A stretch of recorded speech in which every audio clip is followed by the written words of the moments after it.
Bismillahirrahmanirrahim. Assalamualaikum warahmatullahi wabarakatuh. Kembali lagi dengan saya Ulfa Hoirunisa dalam mata pelajaran Sejarah Indonesia kelas 11. Nah baik, dalam video kali ini saya akan menjelaskan tentang bab 7, yaitu tentang perjuangan mempertahankan kemerdekaan Indonesia. Nah, pertama di bagian satu ini ada perjuangan mempertahankan kemerdekaan Indonesia dengan kekuatan senjata gitu. Nah, pertama itu ada pertempuran Medan Area. Nah, pertempuran Medan Area ini dilatar belakangi oleh pasukan sekutu dan Nika mempersenjatai para tawanan perang yang sudah dibebaskan dan membentuk batalion KNIL di Medan gitu. Nah, yang selanjutnya juga seorang penghuni hotel di Jalan Bali, Medan menginjak-injak lencana merah putih milik pemuda Indonesia, sehingga di sini menyulutlah pertempuran di Medan Area gitu. Nah, selanjutnya jalannya pertempuran dari Medan Area ini yaitu pada tanggal 1 Desember 1945 pasukan sekutu memasang papan fixed boundaries Medan Area atau batas resmi wilayah Medan gitu. Nah, pada tanggal 10 Desember tahun 1945, pasukan Inggris dan Nika ini menyerang kota Medan gitu. Dan pemerintahan Republik Indonesia di kota Medan mulai terdesak dan terpaksa pindah ke Pematang Siantar. Nah, perjuangan ini terus dilanjutkan dengan membentuk Komando Resimen Laskar Rakyat Medan Area pada Agustus 1946.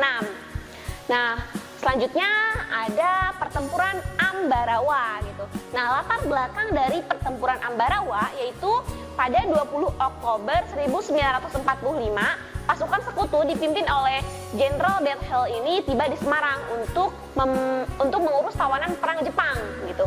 Dan selanjutnya pasukan Nika yang membocongi pasukan sekutu ini mempersenjatai para tawanan perang Jepang tersebut. Tuh, lalu untuk jalannya perang Ambarawa ini yaitu pada tanggal 26 Oktober tahun 1945 pertempuran terjadi antara pasukan sekutu dengan Tentara Keamanan Rakyat. Lalu pada tanggal 2 November 1945 Presiden Soekarno ini tiba di Magelang dan segera melakukan perundingan dengan Brigadir Jenderal Bethel tersebut untuk menghentikan pertempuran gitu. Nah, akhirnya di sini itu terjadi kesepakatan antara Presiden Soekarno dan Jenderal Bethel ini terkait pertempuran di Ambarawa. Nah, selanjutnya masih di pertempuran Ambarawa ya, itu pada tanggal 20 November 1945 terjadi kembali pertempuran antara pihak sekutu dengan PKR akibat dari pelanggaran kesepakatan oleh sekutu yang menambah jumlah pasukannya di Magelang gitu. Ya tadi kan udah disepakati, tetapi sekutu ini malah menambah jumlah pasukannya di daerah Magelang tersebut. Dan di sini Letko Isdiman itu gugur dalam pertempuran tersebut dan digantikan oleh Kolonel Sudirman. Nah, selanjutnya di sini TKR itu berhasil mendesak pasukan sekutu dan puncaknya pada tanggal 15 Desember tahun 1945 TKR ini berhasil merebut kembali Ambarawa serta mengusir pasukan sekutu dari Ambarawa dan mereka itu pindah ke Semarang gitu. Nah, selanjutnya ada pertempuran Surabaya.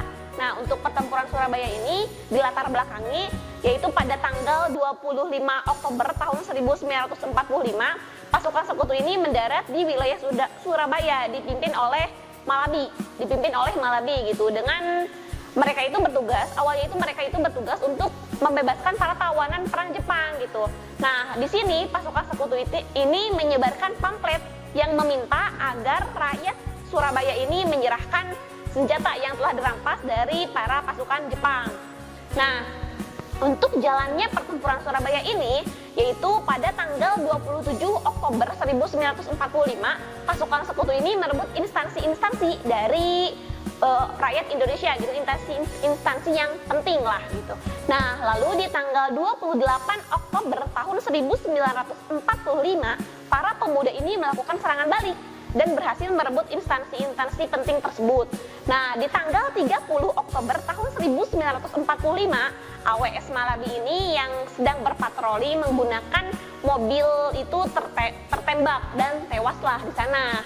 Nah, Di sini selanjutnya sekutu itu mengeluarkan ultimatum agar rakyat Surabaya ini menyerah tanpa syarat gitu.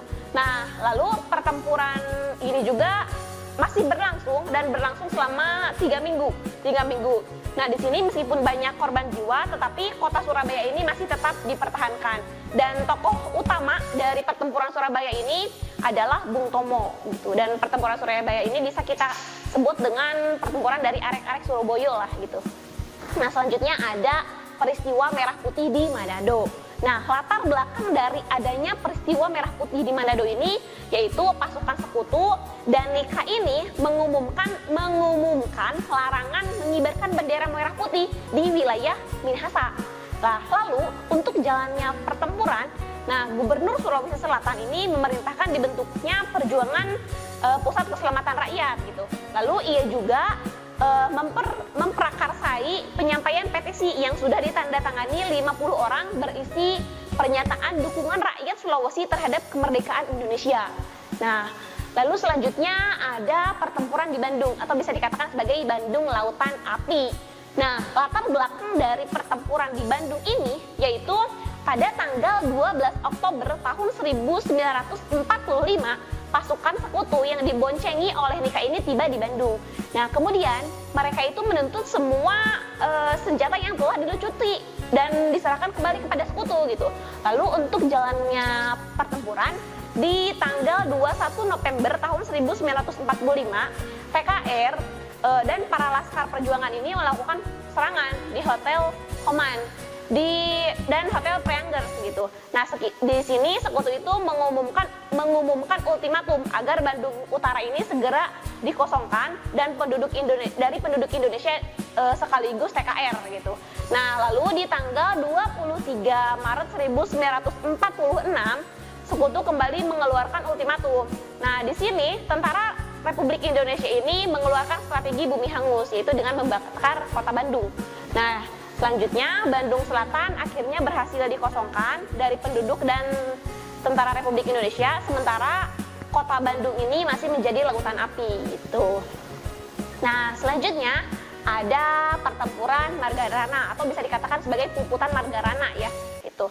Nah, pertempuran Margarana ini dilatar belakangi karena adanya kekecewaan penduduk Bali terhadap hasil dari perundingan Linggajati.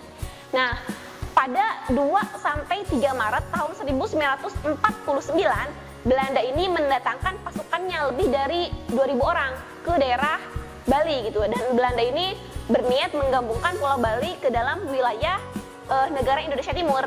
Lalu untuk jalannya pertempuran sendiri, I Gusti Ngurah Rai selaku pemimpin pasukan di dalam pertempuran itu memimpin pasukannya yang bernama Ciung Wanara untuk melucuti persenjataan pasukan Nika.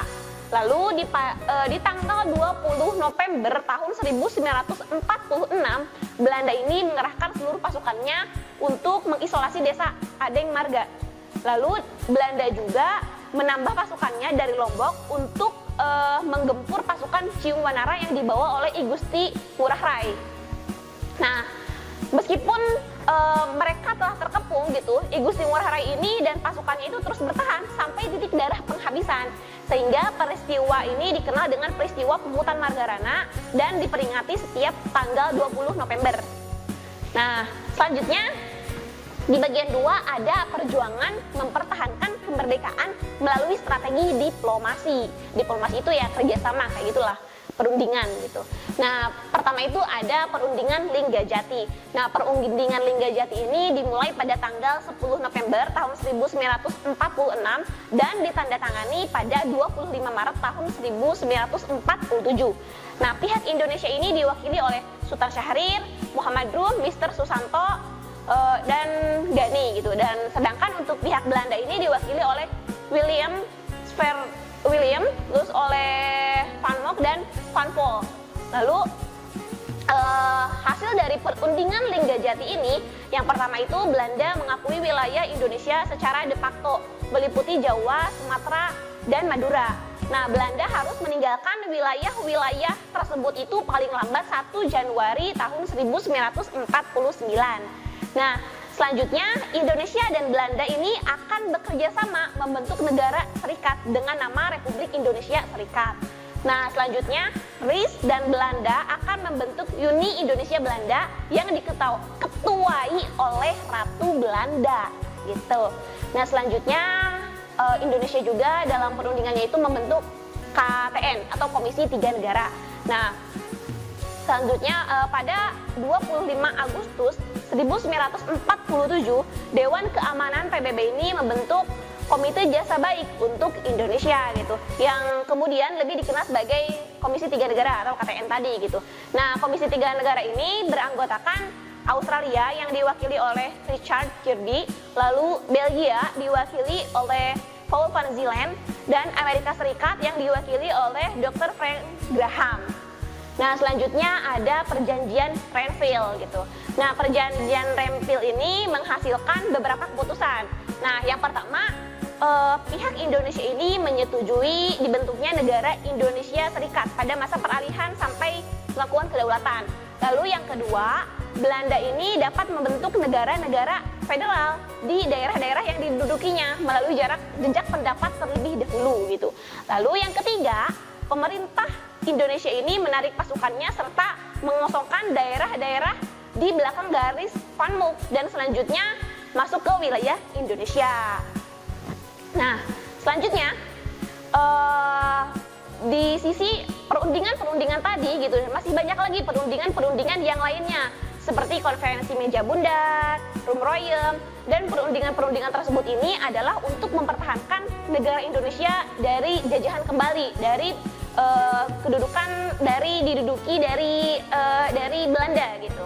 Nah, mungkin untuk bab 7 sekian dari saya. Wabillahi taufiq wal hidayah. Wassalamualaikum warahmatullahi wabarakatuh. Kunjungi sosial media lainnya seperti website kami di pkbmalfata.com, Facebook PKB Malfata Manunjaya, Instagram PKB Malfata Official, dan terima kasih telah klik video ini. Jangan lupa like, comment, share, dan subscribe untuk menunjukkan dukungan kamu terhadap channel ini. Enjoy the video PKB Malfata.